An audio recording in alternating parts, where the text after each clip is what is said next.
All right, testing for sound. Get the little thing in the corner there seems to be on. Where is it? Testing. Okay, we're on. Okay, so why do we need to talk about the history of chemistry?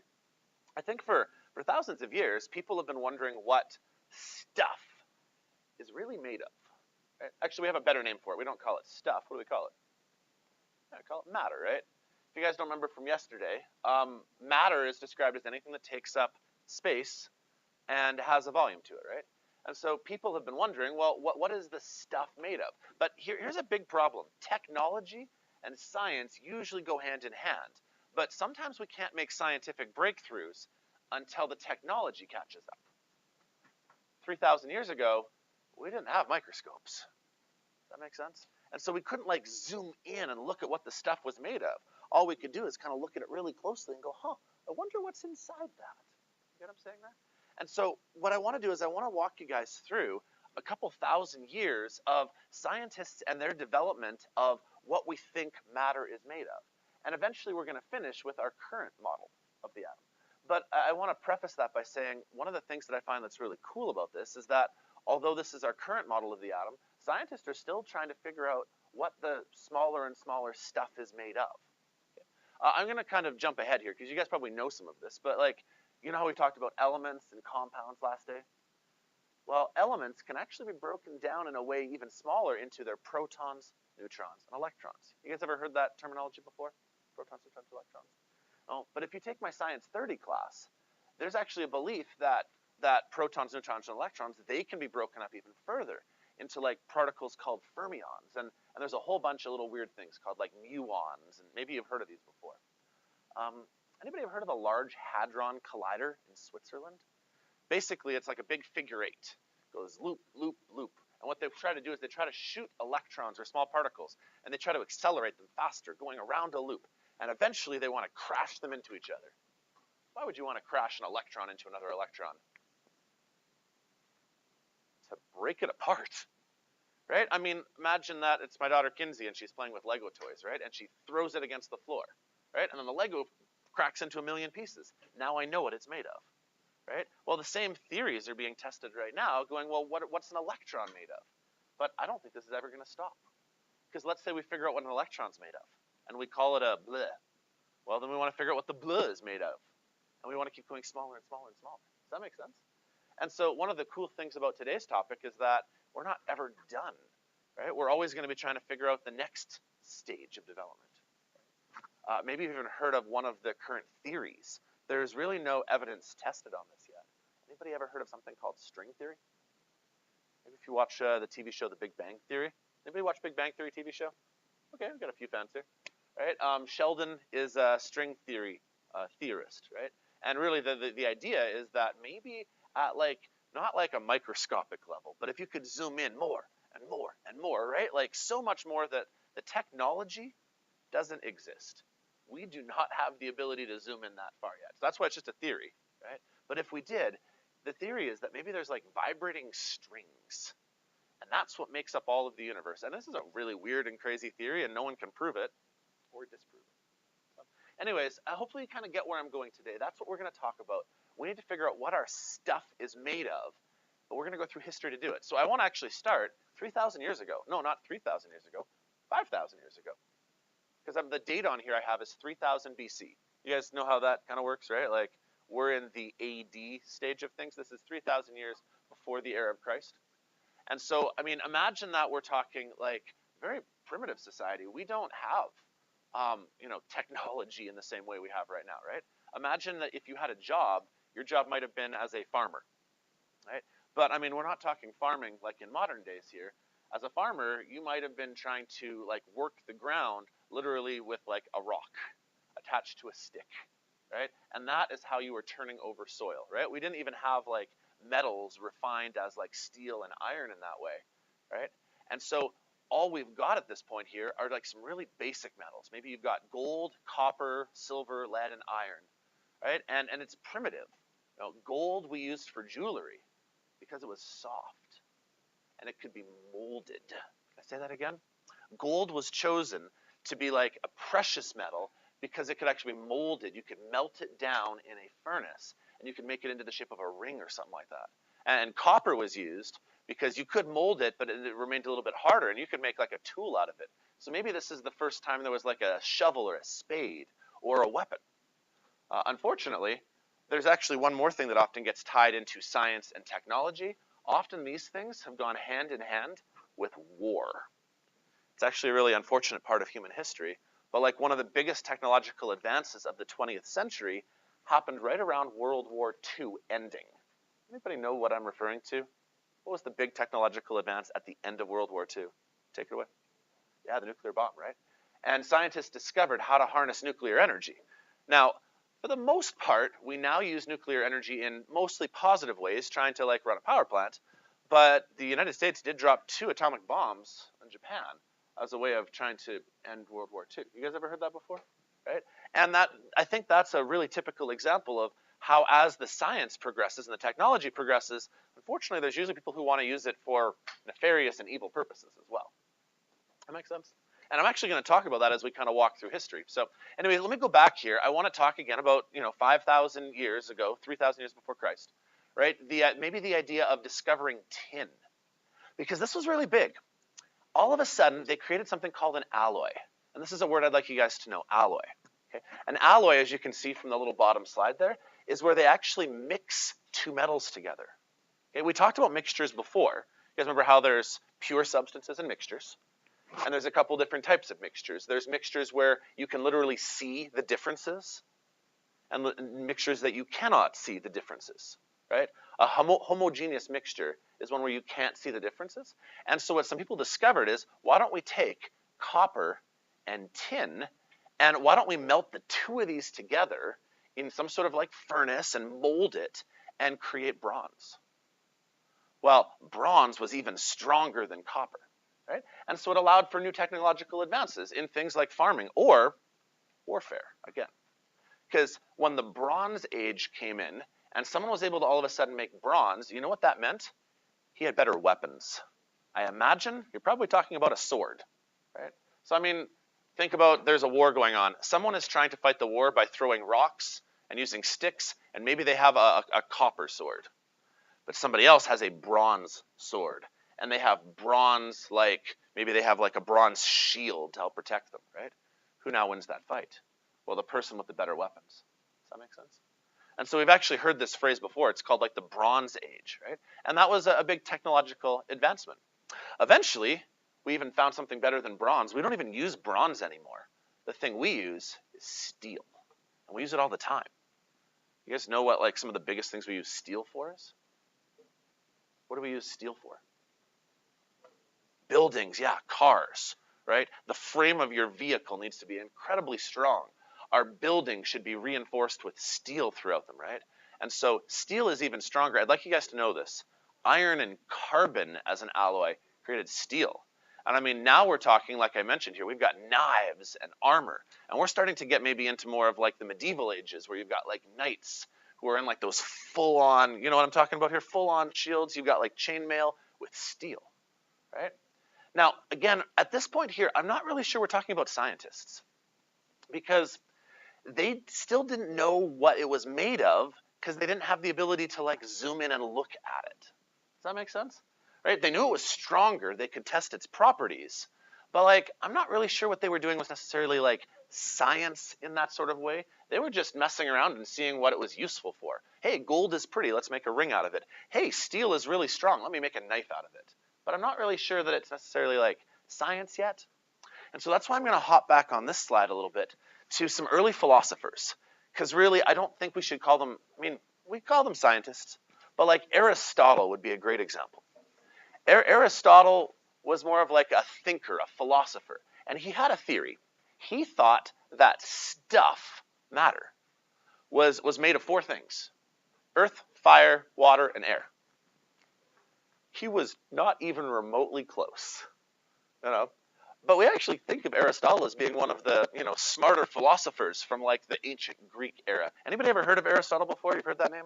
Right? Like I have a quote of his up on my wall. I mean, we think of him as being fairly smart, but he had no freaking clue what stuff was made of. But I mean, I got to cut him some slack. Why would he even know? Like, what tools did he have to help him? He didn't have a microscope, right? He just had his intuition. And so he kind of figured, well, I know there's air around me. I know there's fire. I know there's water. I mean, not only was he wrong, but like fire is not even matter, right? Fire is a form of energy in a way, right? It's not even something that like you can, how do you weigh fire? You could weigh the stuff that's burning in the fire, but you can't really like weigh the flames. I don't think it has a mass. So I want to show you another ancient philosopher, and actually he does not get nearly as much name recognition as Aristotle. Because I bet you, a bunch of you guys, you put your hands up for Aristotle. You knew his name, right? Who's ever heard of Democritus? Oh, well, good for you. Democritus actually had this idea here. You guys can read it here. He thought that all matter was made up of tiny particles that could not be divided into smaller pieces. He actually coined a name for this based on ancient Greek. I want you guys to know this. This would be a good thing to write down. The word for this is atomos, and it means in Greek, indivisible. Hope I spelled that right, indivisible. The word that he coined was atomos, which means indivisible. And I think you know where I'm going with this, because that name has actually stuck around. We just don't call it atomos, we call it an atom, right? And Democritus had this theory that maybe if you keep cutting things smaller and smaller and smaller and smaller, maybe you reach a point where you can't get any smaller than that, right? Where like this is like the smallest thing you can have. It's actually pretty smart for a guy who didn't have microscopes, right? Now, I mean, I just even said this earlier today. I mean, we're still working on trying to figure out, well, what's smaller than that? What's smaller than that, right? We're always still working on trying to figure out what's smaller, but this is actually pretty smart, the idea of something indivisible. Now, I'm going to fast forward ahead to kind of like the medieval times again, like the Dark Ages, where maybe there was a little bit more of like magic. Now, we kind of know nowadays that like magic is really more about like deceiving and sleight of hand and people who really don't know what's going on. But like back in this time frame, magic would have been somebody who like they knew enough about science to like fool the general population. Maybe you've seen like movies where like the magician, really what they've done is they've built some sort of really big technological trick, and maybe it involves like magnets. And if like nobody else knew what a magnet was, well, now that's magic. Does that make sense? Because nobody knew how a magnet worked, and all of a sudden something goes whoop, and sucks towards something else, and it's like, whoa, magic. But it was really just science. You get what I'm saying here, right? But I'm talking about like a time frame here where there was a name of these again, I don't think it's really fair to necessarily call them scientists yet. We call them the alchemists. And they were, I don't know, maybe they were more like con artists maybe in a way, where they were trying to like fool people. They wanted to become rich by trying to like turn lead into gold. That was one of their goals. It's actually not possible to turn lead into gold, by the way. You guys know why? Anybody know why you can't turn lead into gold? I'm actually going to talk about this on Monday. It's about how many protons things have. You guys ever heard of something called an atomic number? Like hydrogen is atomic number 1, helium's number 2, carbon's number 6. Yeah, it's been a summer, I'm forgetting here. All right? The number of protons you have in your nucleus determines what you are. And so, gold has a certain number of protons and lead has a certain number of protons. And it's actually very, very challenging to try to change the amount of protons in something's nucleus. It is, in theory, possible. That's actually how nuclear bombs work. But we haven't discovered how to somehow change a lead into a gold. It would require so much energy that it'd probably be unsafe to even do anyways. So, anyways, that's my brief aside there. They were trying to make gold or maybe fool people into thinking that they actually had made gold. And so that's why I wrote in this bullet right here. Alchemy wasn't really science. No. And again, I don't think that anything up till this point here really can be considered science in like the true method. You guys ever heard of the phrase, the scientific method? Maybe this kind of makes sense here. A scientific method begins with a hypothesis. I have an idea. I think that everything in the world is made up of earth, wind, fire, and water. Okay, that's a good start. But in order for it to be science, what do you have to do with the hypothesis next? After you have like some sort of idea, you have to go out and design an experiment to test it. And that's why I don't think I can call Aristotle a scientist just yet, because he didn't have a way of testing that. Does that make sense? The technology hadn't caught up at that point. And these guys at this point here, I don't think they were really doing that either. They weren't having hypotheses and then testing them and then revising their ideas and going through like a cycle of like, okay, idea, test. after the test, I have some evidence. That evidence leads me to either agree with my hypothesis or disagree, and I refine it and try it over again. Does that make sense? So we're really, I think I'm beating this to death here. We're really not talking about science just yet. But I want to point them out because they did have a couple of contributions. Ooh, why is this thing not working nicely? There we go. There we go. This is what I'm trying to point out here. They did do things like discover hydrochloric acid, and one of the cool things, they actually discovered that it was better to use glass for your lab equipment. Now, you guys have seen like beakers and stuff like that in a lab somewhere before, right? They're made out of glass. Why do we use glass? It's super breakable? Well, because you can clean it. Glass is actually one of the easiest things to be able to clean nicely, right? Any idea what they might have used before glass? Maybe. Or maybe like clay pots, right? Is clay going to be super clean? Well, if you're trying to do science and you have contaminants in your materials, that's probably not a good thing, right? And so we want like a sterile environment. Glass is actually really good for that, right? It's very easy for us to clean it. I mean, you guys have probably all run the dishwasher before, right? You know. So anyways, let's move on here. Again, another theory that scientists, or maybe not even scientists yet, but we're getting closer to the scientific method. A theory that people had about our natural world is, well, how does this energy sort of thing work? And so they had this idea, again, about atoms and smaller parts. And they had this theory about something called phlogiston. And I want to use this diagram to kind of explain this thing right here. They had this theory that they figured that maybe a piece of wood is full of this magical phlogiston. And the reason why wood has phlogiston is when you light it on fire, something like releases from it. They didn't know what the something was because they really couldn't tangibly measure it yet, but they could clearly see, hey, when I burn wood, there's this fire, there's this heat, there's this energy that comes off of it. So they figured that wood must have phlogiston in it, right? And when you're done, the ashes that are left over, there's no phlogiston left. Because if I try to burn the ashes, well, you can't really burn them. It's like the product of what you've made. You know what I'm saying there?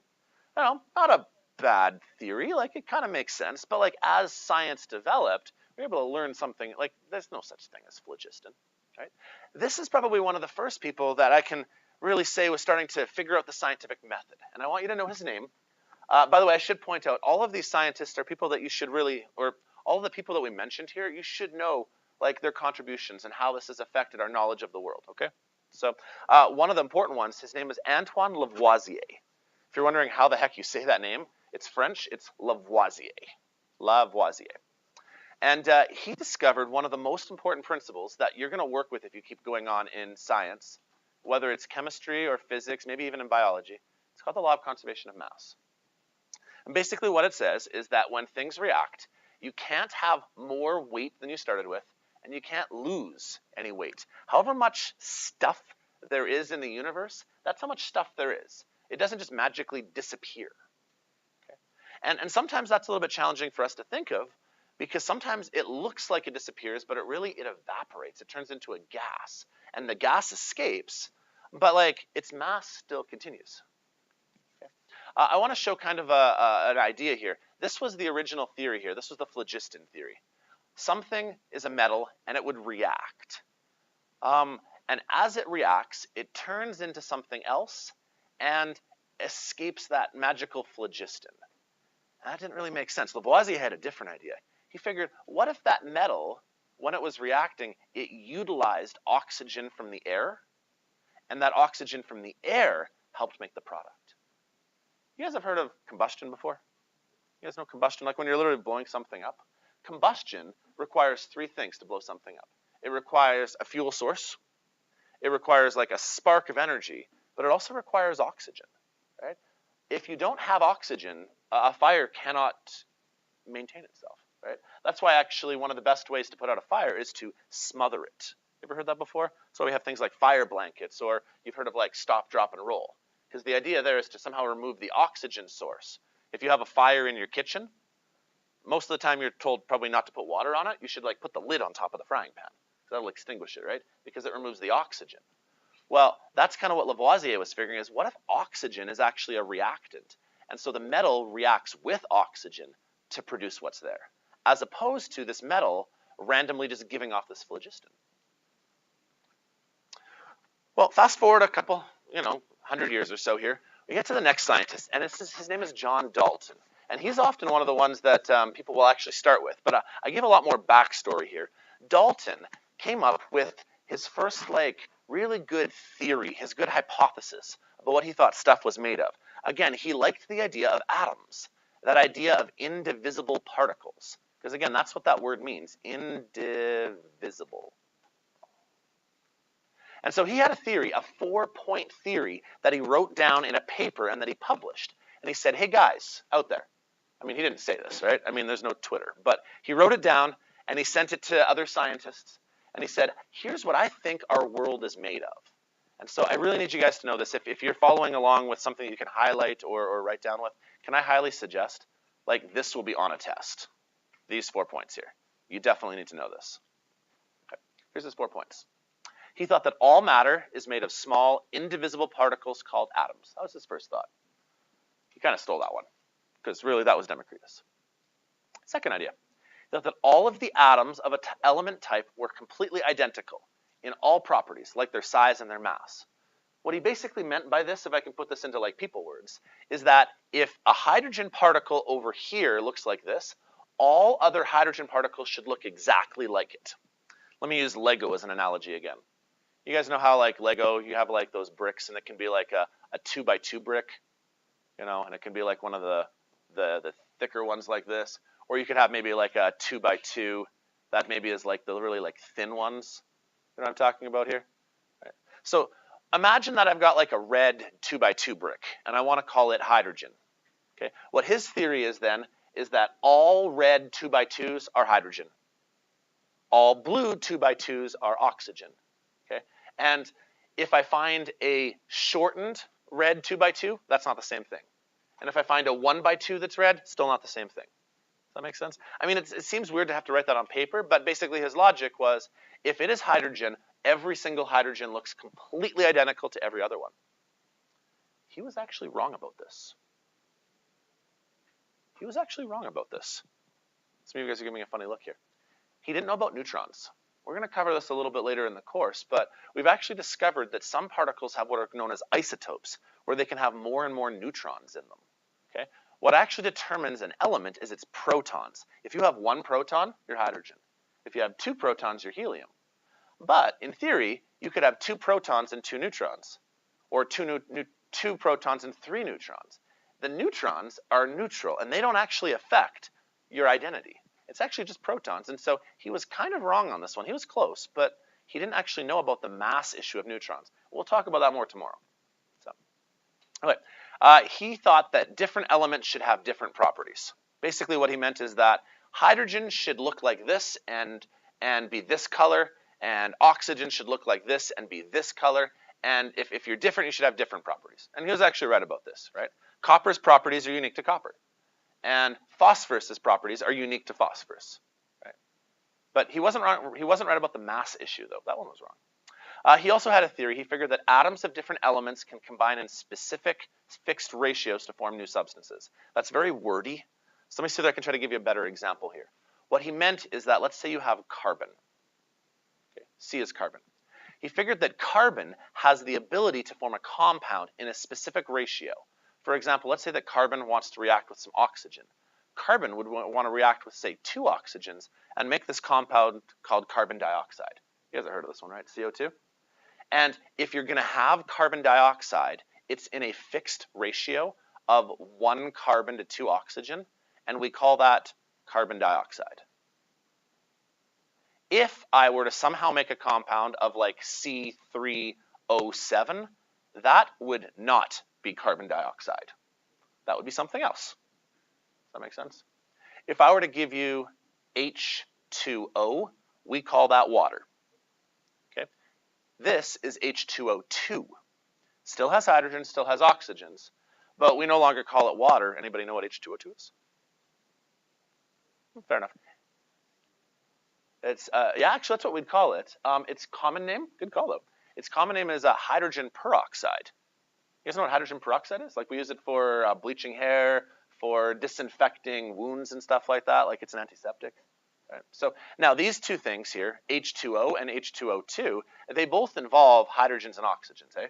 But like they are different compounds. That makes sense? And that's what he was focusing on is the fixed ratio. Is that if it's H2O2, that's different than H2O1. He was right about that. Yeah, they can form compounds in different ratios. So now the next scientist I want to talk about, his name is Dmitry Mendeleev. I believe he's Russian. And he is probably the first person that I can really attribute to actually doing the scientific method properly. So let me go back to that scientific method again. The idea was you have a hypothesis, right? I think that plants grow better when you give them light. You guys know that's true, right? But like we have to test it, right? So you'd set up an experiment or you'd try to do something where you get some evidence about that, right? And so if I was trying to test whether light makes plants grow better, I would put a plant outside in the sunlight and I would put the exact same type of plant in my closet and not never turn the light on, right? And then after a week, I would see which one has grown more, right? That would be a good experiment.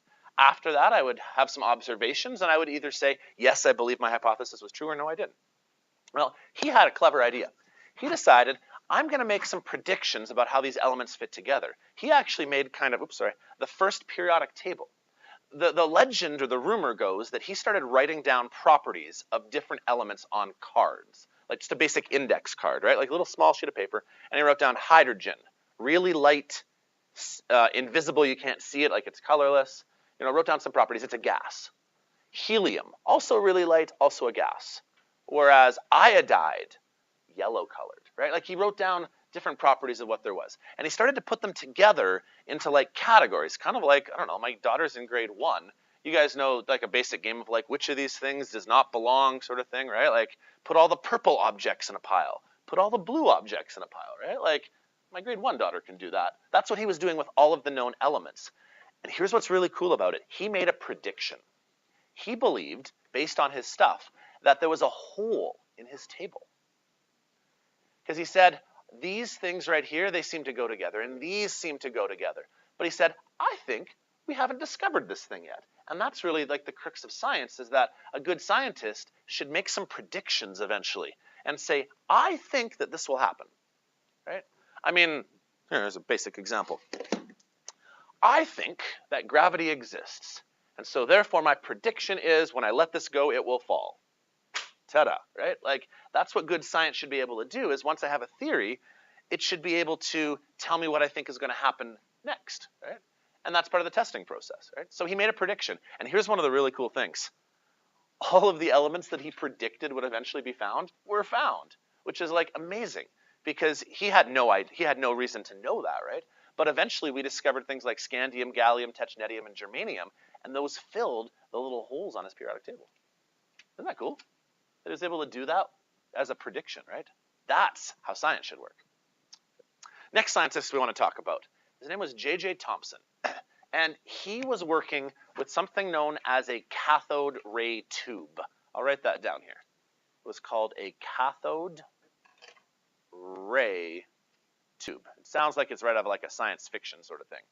I'm shooting you with cathode rays. Actually, they called them cathode rays, but we actually now know what they are. Cathode rays were actually electrons. We didn't know that at the time, because like again, they didn't have microscopes. They didn't know what stuff looked like on an internal level, but they were able to make electrons move. I want to pause for a second here. Electrons moving. Anybody know what we call the movement of electrons sometimes? We have another name for it.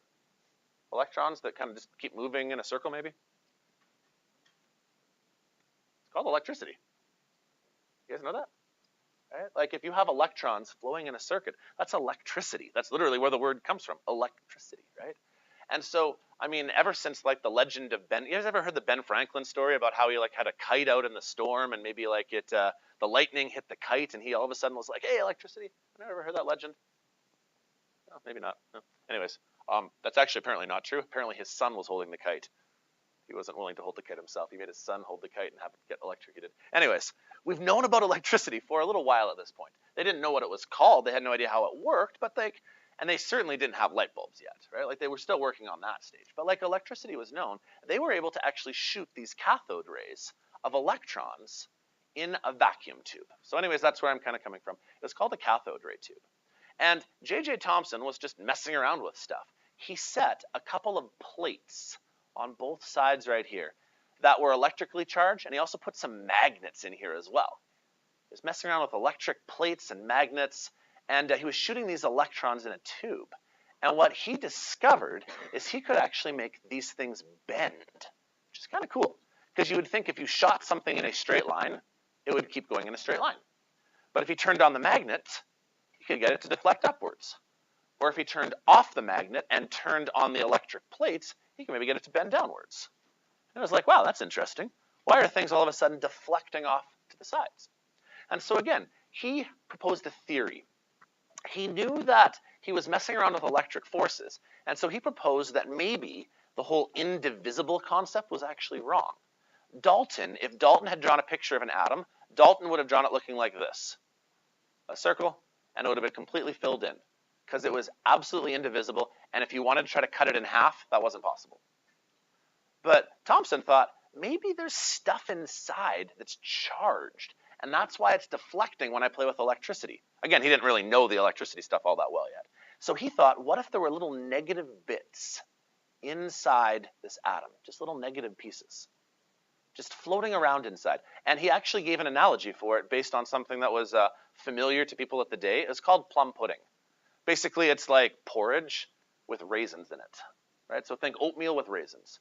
And he kind of figured that the raisins were these little negative bits.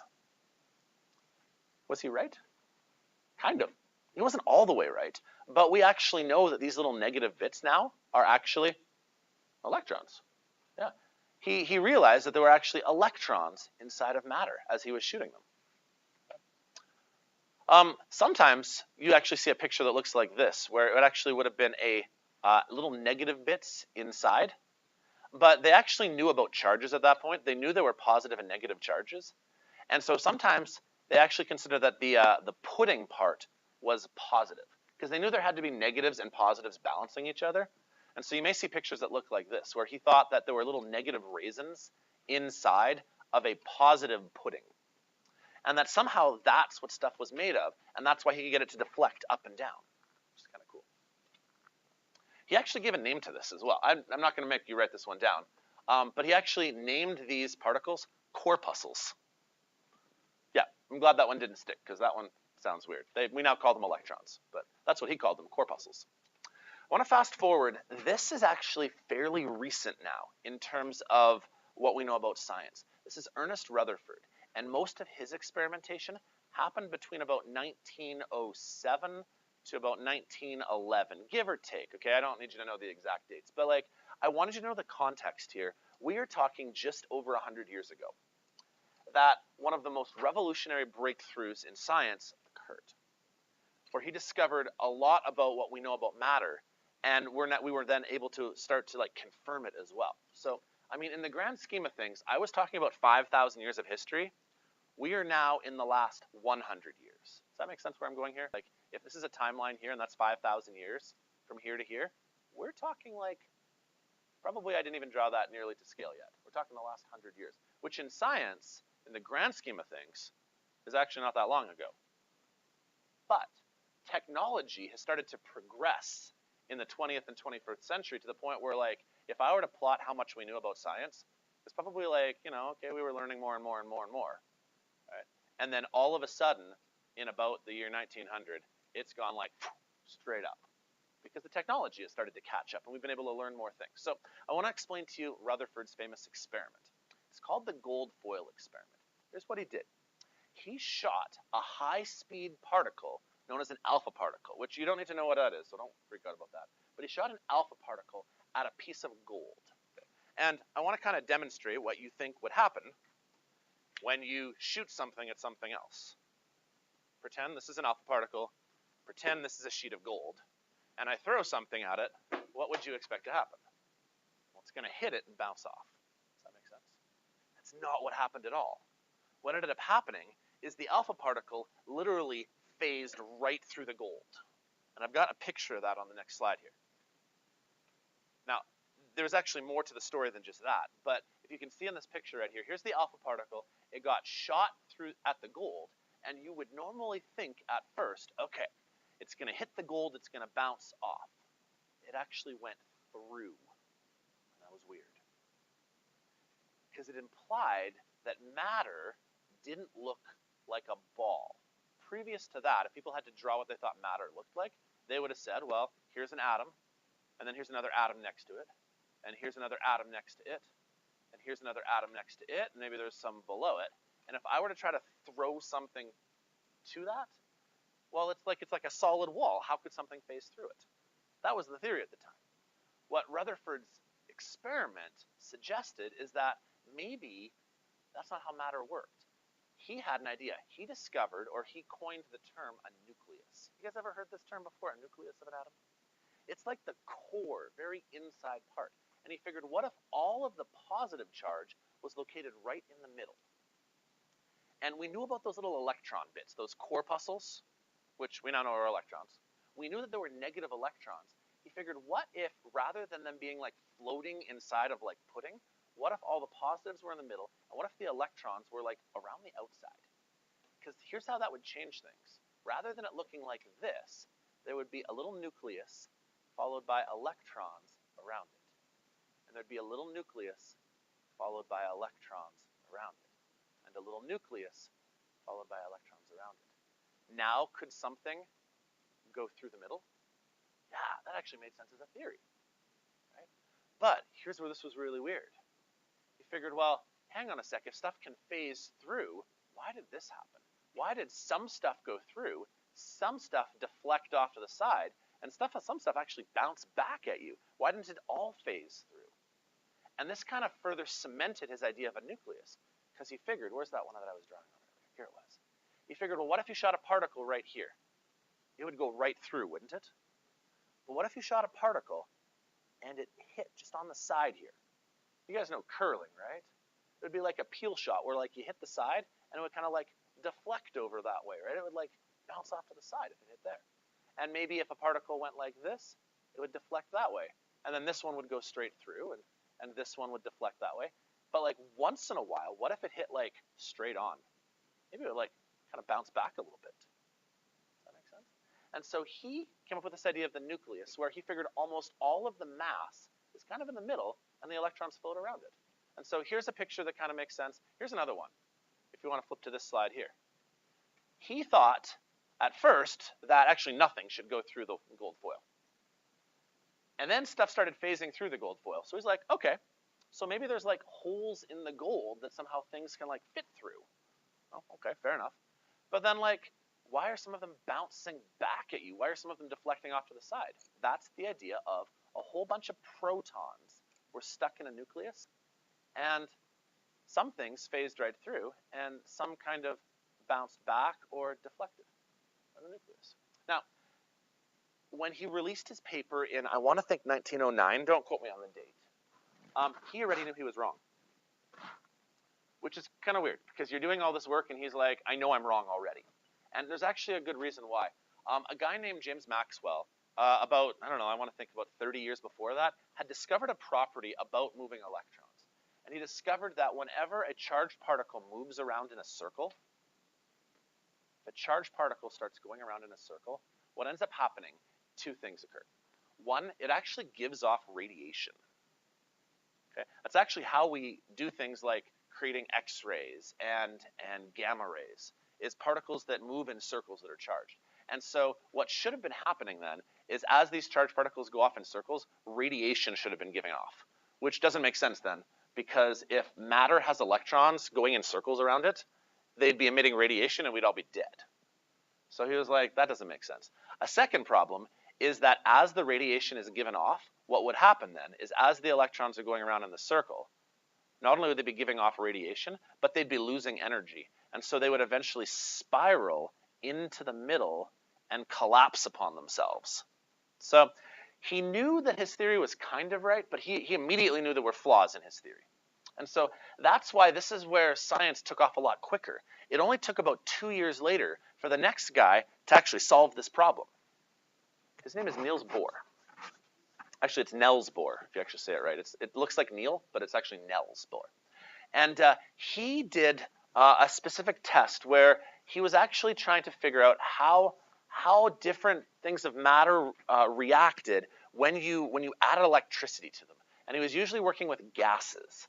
I would love to show you this one day because I actually have the materials for it, but on a short Friday, we just don't have enough time for a demo. But I want to do this another day, where what you can actually do is put an electric current through gases. And when you look at it through a machine called a spectroscope, you can actually see some lines showing up. I don't know if you guys can see it, but I think there's a purple line over here, about a green line right here, and you guys can clearly see the red line right here. And Bohr had an idea. He thought that maybe the electrons weren't going around in circles. So again, the previous model of the atom is that there's these electrons, and he thought they orbited. You know how like we know that the moon goes around the Earth and the sun goes around the moon? They kind of thought previous to this that they were orbiting in circles.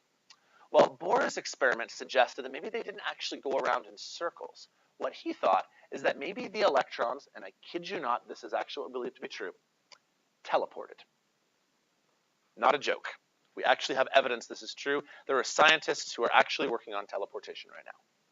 Because what he thought occurred is that the electron that was right here was actually teleporting directly from here to a different ring. It would be like if all of a sudden Earth had to move to Mars's location in the universe, but like you didn't literally pick it up and drag it there, it just instantly went there. Which sounds crazy, but it seems to be how our universe works.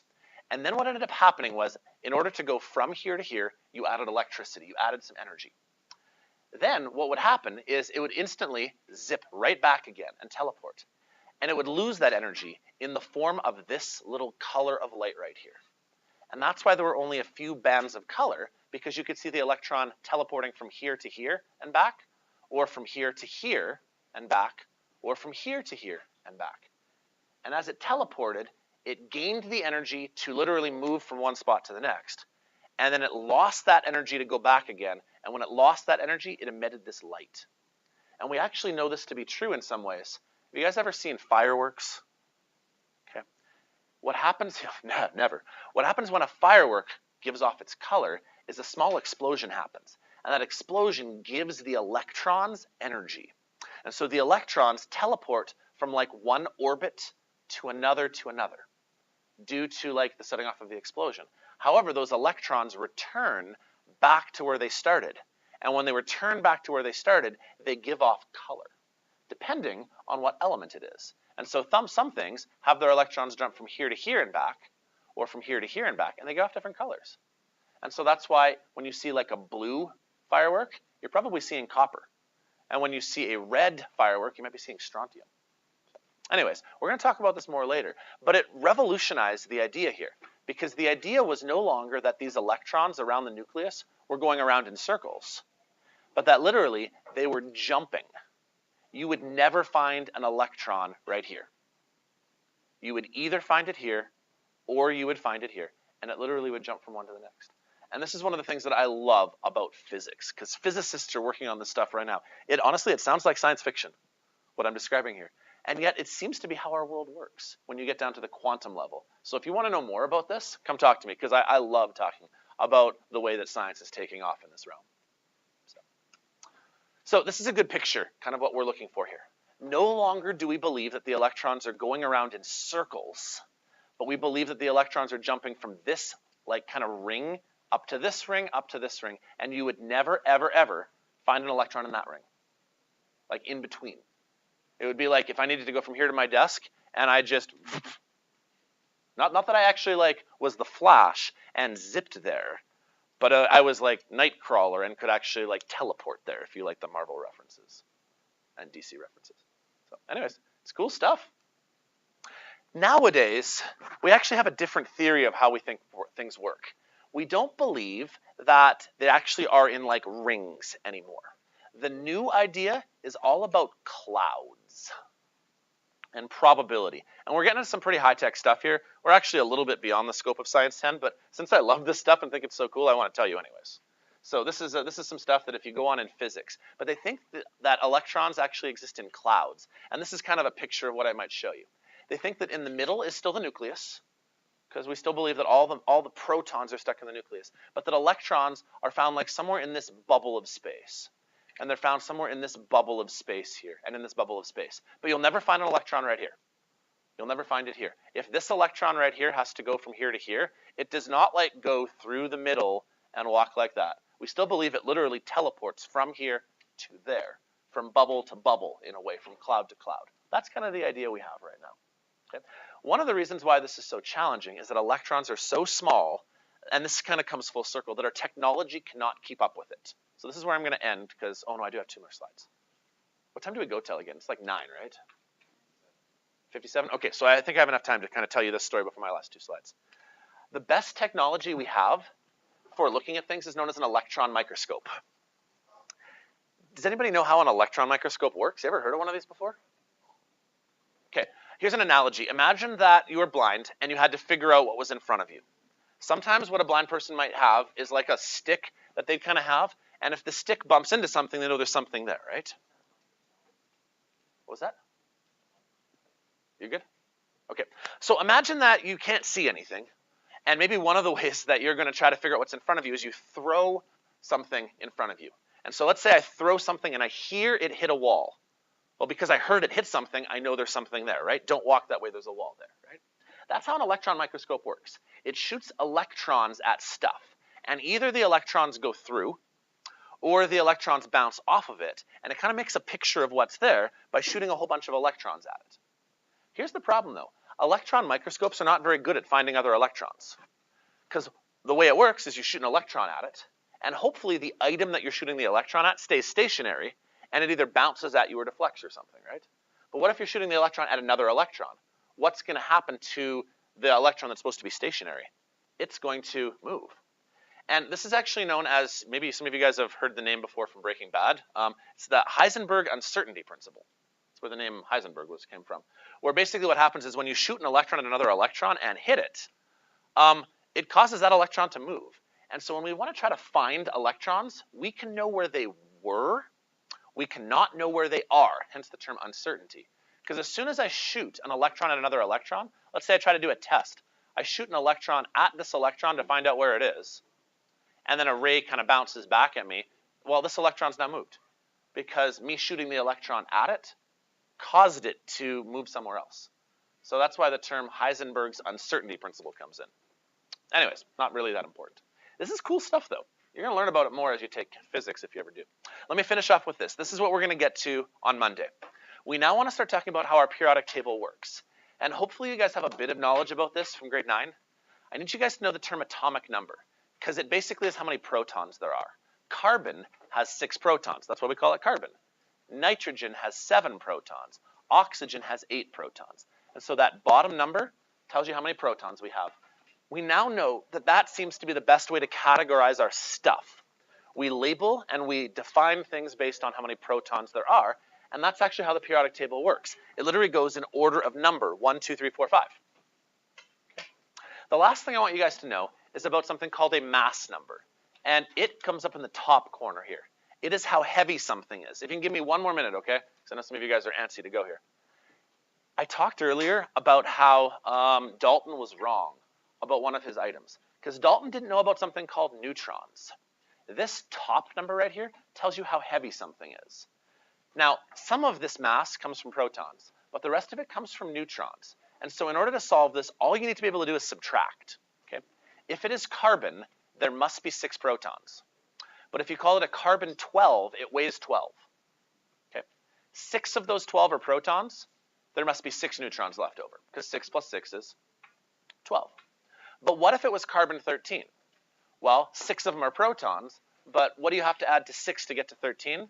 7. There must be 7 neutrons. Here's the thing. Neutrons don't change who you are, because they're neutral. Does that make sense? It's kind of like, I guess, like fat in a way. Like it makes the molecule bigger, I guess, if I can use that analogy. But it doesn't actually change who it is, right? You're still you. You just either weigh more or less. So protons determines who you are. Neutrons determines how much you weigh. So I want to do one last example, then we'll call it a day. One of the things, oh, nope, I'll do it on Monday, I guess. Okay, have a great weekend, guys. Just ran out of time, I guess.